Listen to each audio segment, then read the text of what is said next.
Hey all, welcome to Chaucer's Pilot Data, where I throw out my first impressions of a new episode. Time for some optimism, finally. I've been really harsh to Scott Sonneborn in the past, but I feel that barring a few minor issues, this episode was great. Yeah, sure, it wasn't an intense character study of everyone involved, and it invoked a couple of cliches, but the best praise I can give it is that I genuinely had fun watching it. So there were basically 3 stories mixed together in this episode. Spike's little interaction was cute, but not really a story. I have to admit, Twilight's was probably my least favorite of the 3. Don't get me wrong, I thought Pinky's antics were funny, and while other people put Twi on a pedestal, I don't feel like she was really treading the waters of Merry Zootopia here. After all, she was basically shirking her royal duties to clean out her garage. Still, the issue I had with it was that Pinky was just a little too much of a jerk, and the conflict felt a bit forced. The resolution was nice, and I liked the references to earlier episodes, but I guess Pinky was just so harsh here it kind of turned me off. AJ and Rarity's story was really fun. It was just a nifty little interaction that played off their strengths. I liked that both of them had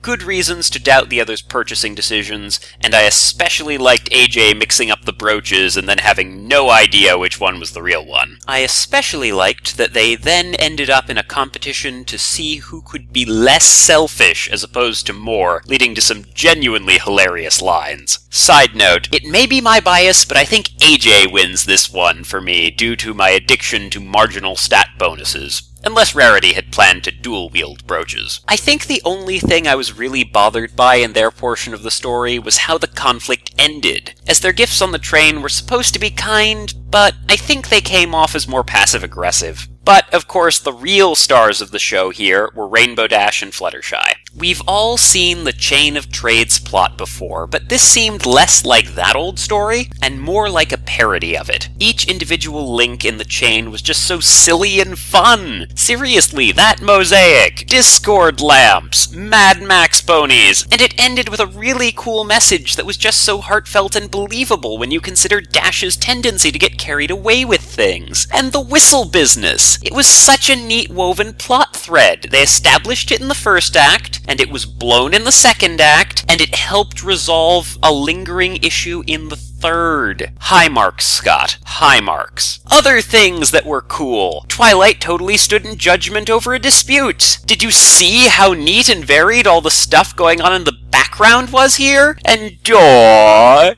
cute puppy is cute. Whew. I guess that's about it. I may end up doing a larger review of this one later where I describe how it's all an analogy for neoconservative imperialism or something, but until then, I'd love to hear your thoughts in the comments, and remember, keep your head held high.